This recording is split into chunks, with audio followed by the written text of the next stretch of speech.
ছাত্র সংগঠন করেননি, তিনি হয়তো কোনো বিশ্ববিদ্যালয়ে করিডোরে মিছিল করেননি, কিন্তু তিনি এদেশের খেটে খাওয়া মানুষের পাশে গিয়ে দাঁড়িয়েছেন, যাদের জুতো নেই, কাদা মাখা পা, যারা পরিশ্রমী, যারা ফসল ফলায়।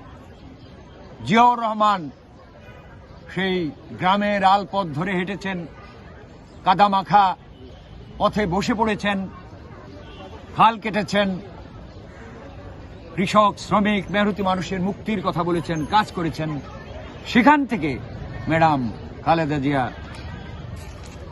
উদ্বুদ্ধ হয়ে তার রাজনৈতিক জীবনকে এমনভাবে গড়েছেন, যা এই সময়ের, এই গত তিন দশকের বাংলাদেশের কোনো রাজনীতিবিদ নাই যে ম্যাডাম খালেদা জিয়ার সামনে দাঁড়াতে পারে, তার ব্যক্তিত্বের কাছে দাঁড়াতে পারে।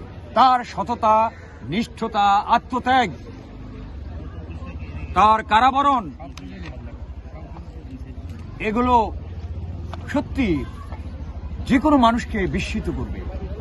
একজন সাধারণ গৃহিণী কি করে রাজনীতির এই জটিল পথে, জটিল সমীকরণে অংশ নিয়ে একটি দেশকে সামনে এগিয়ে নিয়ে যেতে পারেন।